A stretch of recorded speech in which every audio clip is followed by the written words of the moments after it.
ও প্রিয় ভাই, জান্নাত চাইলে কিন্তু পাওয়া যায় না, চাওয়াটা দরকার, কিন্তু চাইলে জান্নাত পাওয়া যায় না। জান্নাত বড় দামি জায়গা। ঢাকার গুলশান বনানীতে এক খণ্ড জমিন, একটা সুন্দর বাড়ি কেনা চায়। বাংলাদেশের যত ধনী মানুষ আছে সব ধনী মানুষ এই গুলশান বনানী বাড়িদারা ধানমন্ডি ওখানে প্লট কিনছে, বাড়ি বানাইছে ধনীরা সবাই। যারা সেখানে কেনার চান্স পায় নাই তখন তারা নতুন নতুন জায়গার দিকে যাচ্ছে। এখন আপনিও যদি চান বনানী ধানমন্ডি গুলশানে একটা বাড়ি কিনবেন, আর আপনি মনে মনে ভাবেন আমি কম দামে কিনালাম 50-60 লাখ টাকা দিয়ে একটা বাড়ি কিনবো, এই 50-60 লাখ 1 কোটি 2 কোটি টাকা দিয়ে ধানমন্ডি বাড়ি কিনার স্বপ্নই দেখতে পারবেন, বাড়িওয়ালা হওয়া যাবে না। কারণ সেখানে 2 কাঠা 3 কাঠা জমির দামে আছে 3 কোটি 4 কোটি 5 কোটি। এই জন্য আপনার চাওয়ার সাথে কাজের মিল থাকতে হবে। সাধ এবং সাধ্যের মাঝে একটা সমন্বয় লাগবে। আপনি যদি চান ধানমন্ডি গুলশানে বাড়িওয়ালা হবেন, তাহলে আপনার অ্যাকাউন্টে 10-20 কোটি টাকা থাকা উচিত। তাহলে আপনার চাওয়াটা পূর্ণ হতেও পারে, সুযোগ আসতেও পারে। আমার বন্ধু, অ্যাকাউন্ট খালি না করলে ধানমন্ডি গুলশানে বাড়িওয়ালা হওয়া যায় না, কোটি কোটি টাকা চলে যাবে। এখন আল্লাহর জান্নাতের জায়গার দাম ধানমন্ডি গুলশানের মতন আর একটু বেশি, মোটামুটি বেশি, ঠিক না? অনেক বেশি, মাশাআল্লাহ। ও আজ তো দেখেছি ভালোই বোঝে। قال النبي صلى الله عليه وسلم موضع شبر في الجنة خير من الدنيا وما فيها। প্রিয় নবী সাল্লাল্লাহু আলাইহি ওয়াসাল্লাম বলেন, জান্নাতে 1 বিগত জায়গার মূল্য तमाम দুনিয়ার চেয়েও বেশি।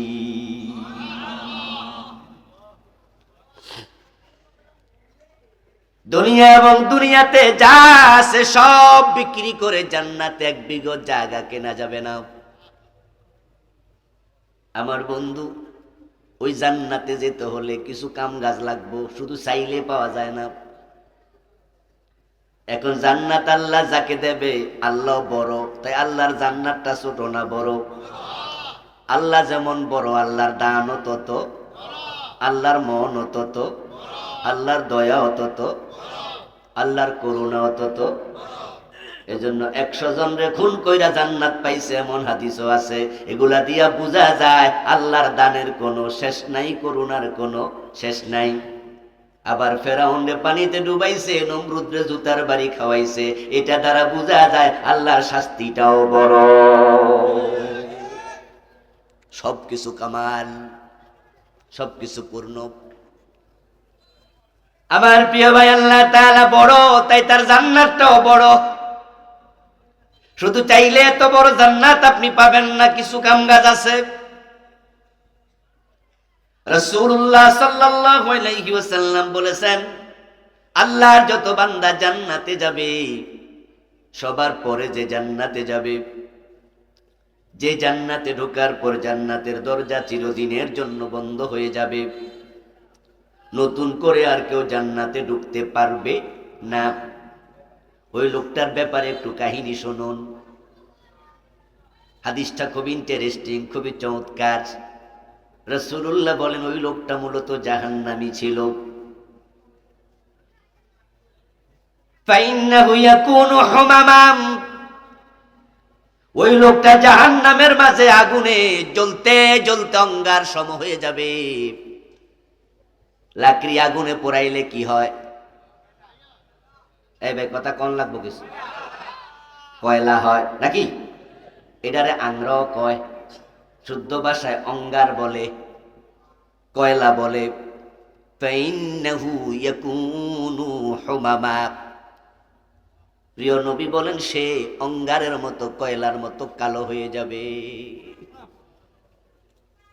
আল্লাহ তাআলা চাইবেন যত ঈমানদার জান্নাতে আছে সবাইকে জাহান্নামে আছে সব ইমানদারকে জাহান্নাম থেকে মুক্তি দেবেন। কারণ যার ঈমান আছে সে কখনো চিরস্থায়ী জাহান্নামী হবে না। শাস্তি ভোগ করার পরে ঈমানের বদৌলতে সে জান্নাত পাবে। ওই লোকটা জাহান্নামে জ্বলতে জ্বলতে অঙ্গারের মতো হয়ে গেছে। আল্লাহ তাআলা ফেরেশতাকে ডাকবেন, জাহান্নামের ফেরেশতাকে ডেকে বলবেন, আখরিজু মিনান নারি মান কানা ফি কলবিহি মিসকালু হাববাতিন মিন খারদালিন মিন ঈমান। ও আমার জাহান্নামের ফেরেশতারা, যে লোকের কলজার মাঝে, কলবের মাঝে সরিষার দানা পরিমাণ ঈমান আছে, তাকেও জাহান্নাম থেকে বের করে নিয়ে আসো। فمن يعمل مثقال ذرة خيرا يره। যে ব্যক্তি যারা পরিমাণ ভালো কাজ করেছে হাসরের ময়দানে তার পুরস্কারও সে পাবে। এখন ঈমানটা কি ভালো আমল নয়? বরং এই জমিনে যত নেক আমল আছে সব নেক আমলের মাঝে এক নাম্বার নেক আমলের নামই হলো ঈমান। এটা আপনার কাছে আর আমার কাছে সস্তা মস্তা লাগে, কারণ আমরা তো জন্মের পরে মাগনা পাইয়া লাইছি। বরং বাংলাদেশে লা ইলাহা ইল্লাল্লাহ যে জোরে কহেতে ভিক্ষাও বেশি পায়, ঠিক না? দেখবেন রাস্তা খারাইয়া যে লা ইলাহা ইল্লাল্লাহ যে কি জোরে জোরে কইতে পারে পাবলিকের দেখে বেশি। আর যে ভিক্ষুক লা ইলাহা ইল্লাল্লাহ কইতে পারে না, গলা ভাঙ্গা অথবা বোবা, হেতে খারাইতায় বাড়ি লইয়া হেরে কেউ দেখেও না, ভিক্ষাও কম। অথচ এই লা ইলাহা ইল্লাল্লাহ কালেমার কারণে বেলালের গলায় রশি লাগাইয়া টানছে।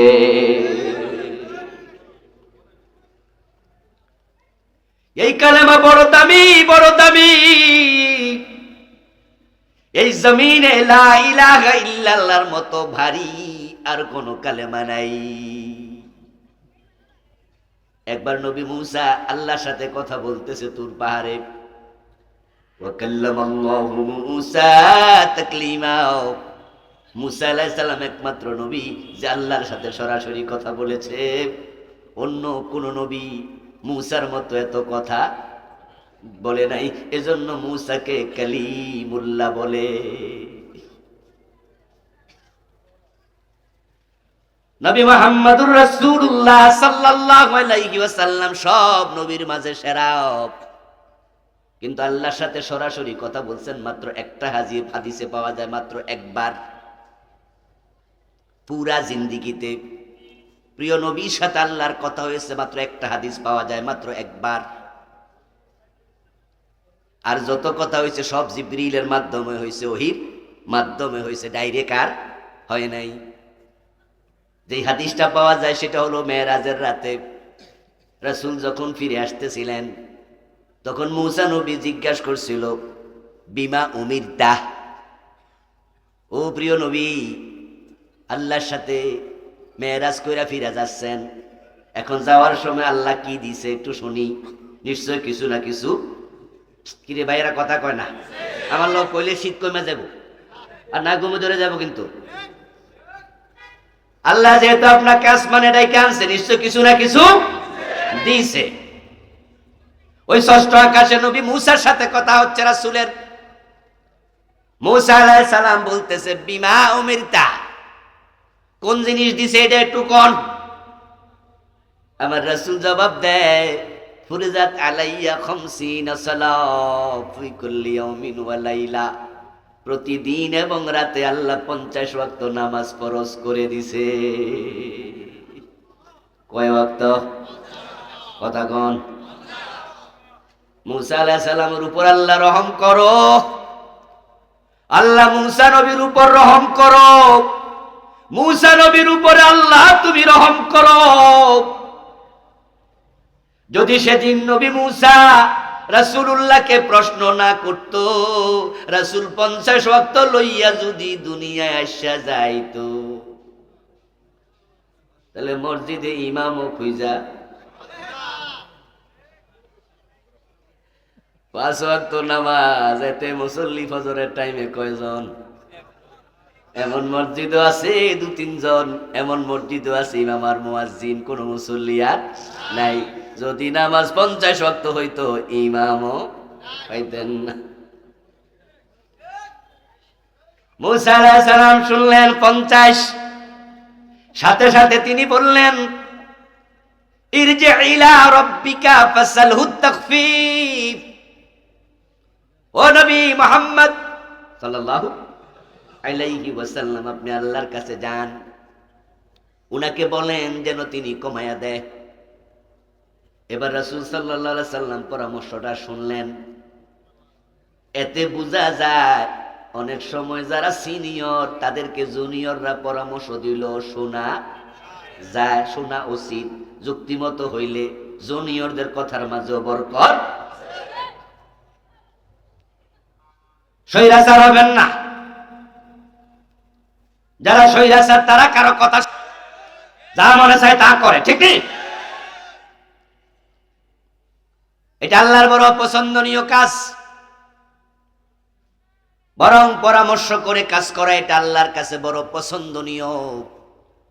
এই জন্য কোরআন মাজিদে পরামর্শ নামে একটা সূরাও আছে, এটার নাম সূরাতুশ শূরা। আল্লাহ তাআলা ওই সূরাতে প্রিয় নবীজিকে বলছেন ওয়াশাবিরহুম ফিল আমর। ও আমার নবী, যখন গুরুত্বপূর্ণ কোনো কাজ করবেন তখন আপনি সাহাবাদের সাথে একটু পরামর্শ করে নিয়েন। বলুন তো, নবী বড় না সাহাবী বড়? এই ভাই কথা কন না কেন?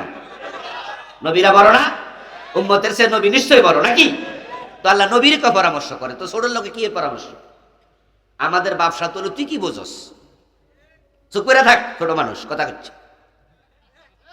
এই জন্য বড় বড় সিদ্ধান্ত নেয়, ঘরের বউরও জিগায় না। এমন স্বামী আছে না? এটা স্বৈরাচার স্বামী। বউরে কয় বেড়ি মানুষ তুমি কি বুঝবা, চুপ করে থাও। না রে ভাই, তা নয়।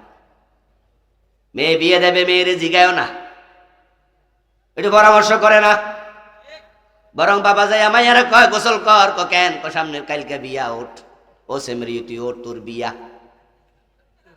অথচ ইসলাম আমাদেরকে স্বৈরাচারী শিখায় নাই। ফাতেমা তো জাহরার মতো রাসূলের ছোট কন্যা, উনারে বিয়ে দেওয়ার আগেও রাসূল তার সাথে পরামর্শ করছে।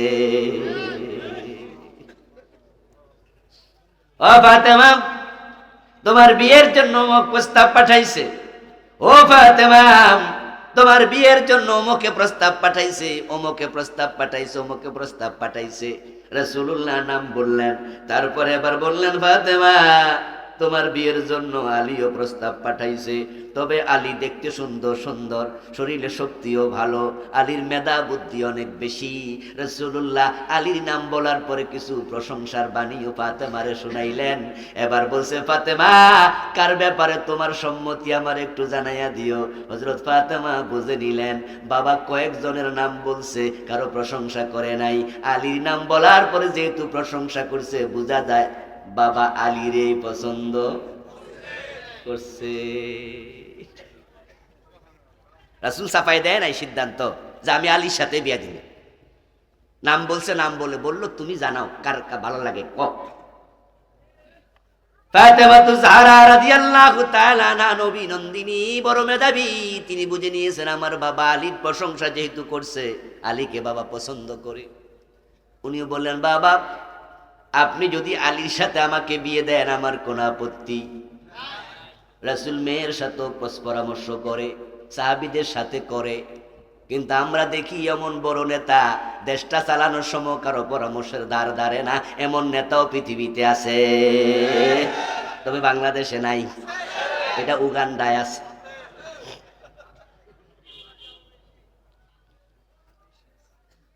ও প্রিয় ভাই আমার, মুসা আলাইহিস সালামের পরামর্শ প্রিয় নবীর ভালো লাগলো।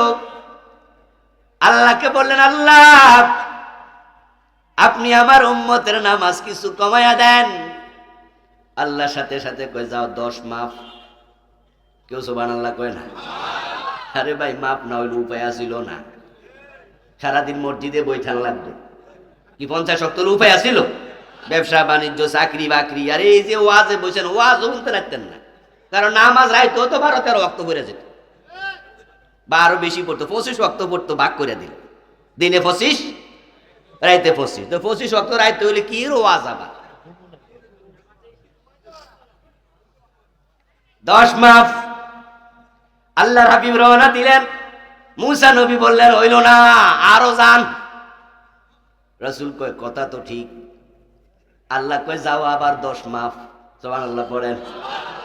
এরকম মুসা নবীর পরামর্শ শুনে প্রিয় নবী বারবার বারবার গেলেন, আল্লাহ 45 ওয়াক্ত মাফ করে দিল। এবার মুসা আলাইহিস সালাম বলছে কি খবর?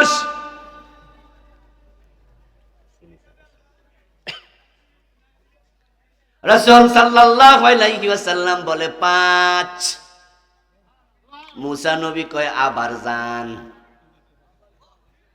আমি উম্মত চালাইছি, আমার উম্মতের বয়সও বেশি ছিল, শক্তিও উচ্চতাও, এরপরও তারাও এত ইবাদত করতে পারে নাই। আপনার উম্মত হবে ছোট ছোট, বয়স কম, শক্তি কম, 5 ওয়াক্ত পারতো না, আবার যান আরো কমান।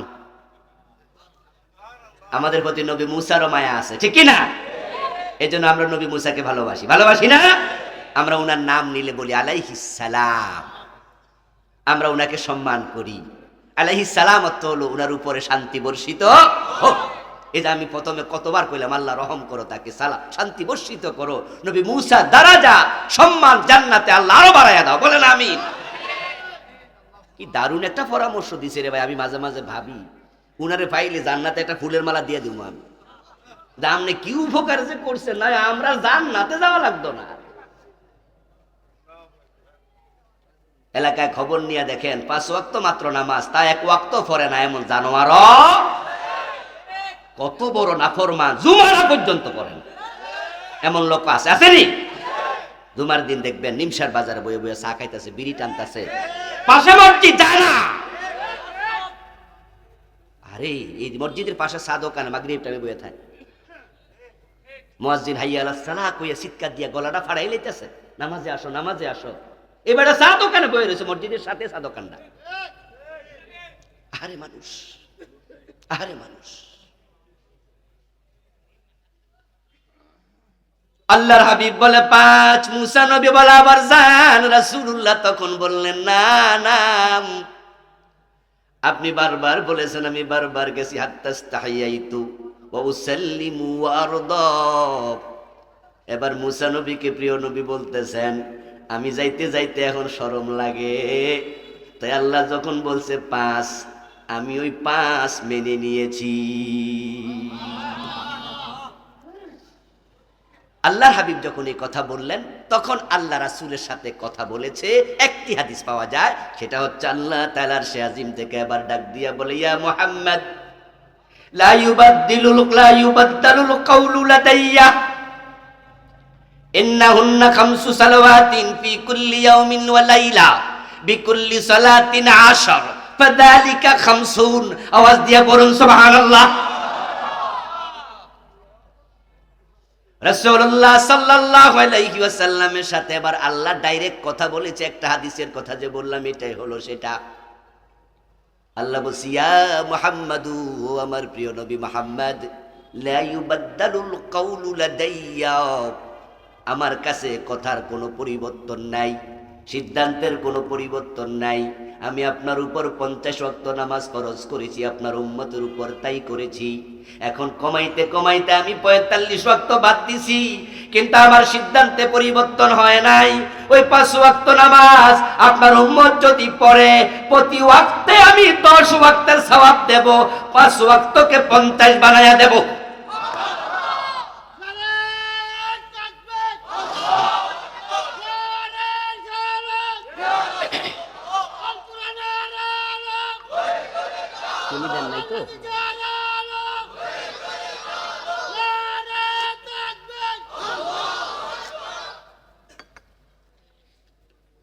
রাসূল সাল্লাল্লাহু আলাইহি ওয়াসাল্লামের সাথে আল্লাহর কথা হলো। এখানে জিবরিলের কোনো মাধ্যম নাই, অন্য কোনো মাধ্যম নাই, ডাইরেক্ট আল্লাহ বলেছে, রাসূল শুনেছে। কিন্তু মুসা নবীর সাথে আল্লাহর কথা হতো তুর পাহাড়ে। একাধিকবার হয়েছে, কেউ অনেকবার হয়েছে বলেছেন। এবার মূসা নবী আল্লাহ তাআলাকে বলতেছে, ইয়া রাব্বি আল্লিমনি শাইআন আযকুরুকা বিহি। আশা করি ওয়াজের গতি বলেন নাই, আমার গতিটা ছিল কালেমার চেয়ে দামি কোনো জিনিস পৃথিবীতে আর।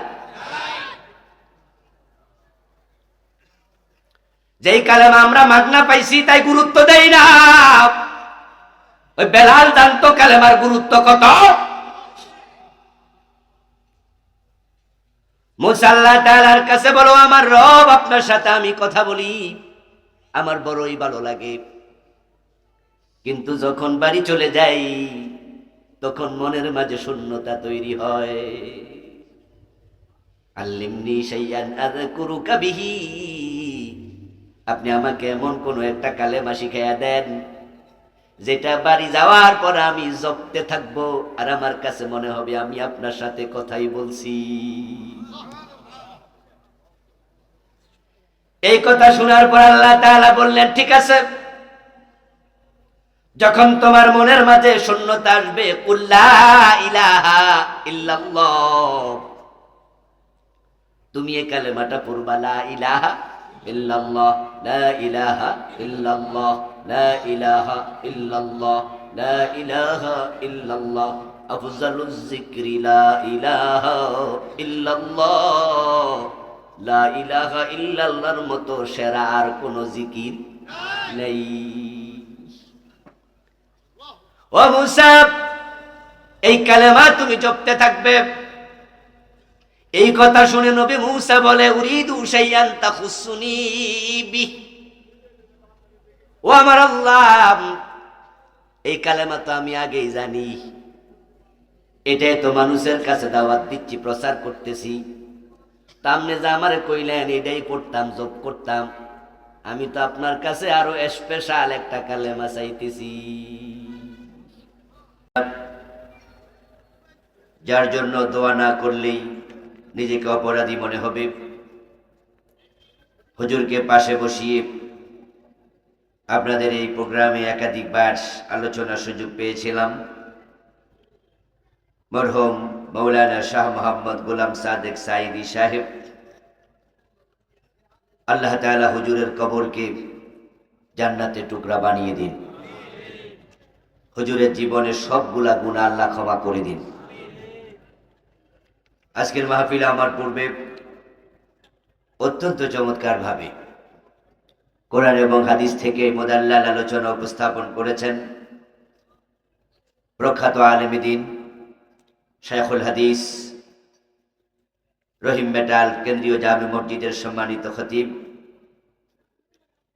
মুহতারাম মৌলানা মাহমুদুল হাসান মুমতাজি সাহেব। আল্লাহ তাআলা হুজুরের কণ্ঠকে আরো দারাজ করে দিন। মাহফিল উপবিষ্ট আছেন আজকের মাহফিলের সম্মানিত প্রধান অতিথি, মুক্তিযুদ্ধ বিষয়ক মন্ত্রণালয়ের সম্মানিত সাবেক সচিব, আপনাদের এই এলাকার কৃতি সন্তান জনাব আলহাজ মোহাম্মদ আজিজুল হক ভূঁইয়া সাহেব, বিশেষ অতিথি মুহতারাম জনাব বশিরুল হক ভূঁইয়া সাহেব সহ অন্যান্য সম্মানিত মেহমানবৃন্দ, মুহতারাম মৌলানা গোলাম জিলানী সাহেব, মৌলানা গোলাম মাওলা ফারুকি সাহেব সহ উপস্থিত মুহতারাম আলোচকবৃন্দ, হযরত উলামায়ে কেরাম, ইসলাম প্রিয় তৌহিদি জনতা, পর্দার অন্তরালের সতী সাধবী, সম্মানিতা মা ও বোনেরা, প্রিয় দিনী ভাইয়েরা, আপনারা কেমন আছেন? শীত কি বেশি লেগে গেছে? আল্লাহ তাআলা আমাদের সকলকে ভালো রাখুন, সুস্থ রাখুন, যতদিন আল্লাহ আমাদের বাঁচিয়ে রাখবেন সকলকে ঈমানের সাথে রাখুন, বলুন আমিন। আল্লাহ তাআলার পবিত্র দরবারে লাখো কোটি শুকরিয়া জ্ঞাপন করছে যে মহান মনিব অত্যন্ত মেহেরবানি করে এই কনকনে শীতের মাঝে কুয়াশা স্নাত রাতে কোরআনের আহ্বানে, কোরআনের মাঠে আমাদেরকে হাজির হওয়ার তৌফিক দিলেন, যিনি দয়া করে আমাদেরকে সুস্থ রাখলেন, পবিত্র কোরআনের কথা বলার মতো, শোনার মতো কোরআন মুখী হৃদয় দিলেন। এই সব নেয়ামতের মালিক কে? সেজন্য আমরা আলোচনার শুরুতে মন প্রাণ উজাড় করে অন্তরের সবটুকুন শ্রদ্ধা এবং ভালোবাসা দিয়ে আমাদের মনিব আল্লাহ তাআলাকে শুকরিয়া জানাই, কৃতজ্ঞতা জানাই। সবাই মিলে জোরে জোরে একবার কালিমাতু শুকর করি, আলহামদুলিল্লাহ। দরুদ ও সালাম বিশ্বনবী সাইয়্যিদুল মুরসালিন, ইমামুনা কুদওয়াতুনা, হাবিবুনা উসওয়াতুনা, সানাদুনা তাবিবু কুলুবিনা, মুহাম্মাদুর রাসূলুল্লাহ সাল্লাল্লাহু আলাইহি ওয়াসাল্লামের প্রতি, সাহাবায়ে কেরাম ও শুহাদায়ে জামের আলা ইল্লিয়িন আল্লাহ তাআলার কাছে কামনা করছি। আবারও বলুন আমিন। প্রিয় ভাইয়েরা, আমি আপনাদের সম্মুখে পবিত্র কোরআন মাজিদ থেকে সূরাতুস সফ এর 9 নম্বর আয়াতে কারিমা তেলাওয়াত করেছি। প্রিয় নবীজি সাল্লাল্লাহু আলাইহি ওয়াসাল্লামের পবিত্র মুখ অনুসৃত একখানা ছোট্ট হাদিসে নববী পাঠ করেছি। আল্লাহ তাআলা তৌফিক দান করলে এখান থেকে কিছু কথা বলবো ইনশাআল্লাহ। সূরাতুস সফ এর 9 নম্বর আয়াতের আলোচ্য বিষয় হলো প্রিয় নবীজির দুনিয়ায় আগমনের উদ্দেশ্য। রাসূলুল্লাহ সাল্লাল্লাহু আলাইহি ওয়াসাল্লাম দুনিয়ায় কেন এসেছিলেন, আল্লাহ উনাকে কেন পাঠিয়েছিলেন, এই উদ্দেশ্যটাই বর্ণনা করা হলো সূরা সফের 9 নম্বর আয়াতের প্রতিপাদ্য আলোচ্য বিষয়। আমাদের রাসূল দুনিয়ায় কেন এসেছেন এটা আমাদের জানা দরকার আছে কিনা? কেন জানবেন? কান সুখ শুনবেন, মজা পাবেন, এই যদি হয় তাহলে জেনে কোনো লাভ নাই। কারণ কোরআন কোন ইতিহাসের কিতাব নয় যে আল্লাহ কিছু ইতিহাস শোনাবে আর আপনি শুনে এখান থেকে একটু মজা নিলেন। বরং কোরআন হলো নসিহাতের কিতাব, ইবরতের কিতাব। এখানে আল্লাহ যা বলেন প্রত্যেকটা কথার পিছনে আমাদের জন্য শিক্ষণীয় আছেই। রাসূলুল্লাহ সাল্লাল্লাহু আলাইহি ওয়াসাল্লাম কেন এসেছেন এটা আমরা এই জন্যই জানব, কারণ রাসূলুল্লাহকে অনুসরণ করা আমাদের জন্য নফল না ফরজ? দয়া করে জবাব দেন। আবারও বলুন, ফরজে কিফায়া না ফরজে আইন? নবীকে অনুসরণ না করলে জান্নাত পাওয়া যাবে না। রাসূলুল্লাহ সাল্লাল্লাহু আলাইহি ওয়াসাল্লাম হলেন উম্মতের জন্য আইডল, উসওয়া, কুদওয়া, নামুজাজ। তিনি হলেন আমাদের একমাত্র আদর্শ। আমাদের পুরা জীবন রাসূলের সাথে মিলতেই হবে। এজন্যই তো আমরা দাড়ি রাখার সময়ও ভাবি রাসূলুল্লাহ দাড়ি রেখেছেন তাই আমিও রেখেছি। রবীন্দ্রনাথ ঠাকুরও দাড়ি রাখছে, আপনি আমিও দাড়ি রাখছি। এই দুই দাড়ি রাখার মাঝে উদ্দেশ্যের ভিন্নতা আছে কিনা? রবীন্দ্রনাথ ঠাকুর রাসূলকে অনুসরণ করে রাখছে নাকি? আমরা যখন ঘুমাতে যাই, ঘুমানোর সময় আমার মাথায় চিন্তা আসে আমার নবী কেমনে ঘুমাইছে। আমরা যখন খেতে যাই, খাওয়ার সময়ও ভাবি আমার রাসূল কেমনে খাইছে। আল্লাহর নবীকে অনুসরণ করা আমাদের জন্য ফরজ। উম্মতের চিন্তা চেতনা, কথা কাজ কর্ম, চলন বলন, লিখন শয়ন জাগরণ, উম্মতের পুরা জীবন রাসূলুল্লাহর সাথে মিলাবে। আর যেই উম্মত রাসূলের সাথে জীবন মিলাবে ওই উম্মতকে স্বয়ং আল্লাহ কোরআনে বলছেন তিনি ভালোবাসবেন। কুল ইন কুনতুম তুহিব্বুনাল্লাহ ফাত্তাবিউনি ইউহিব্বুকুমুল্লাহ।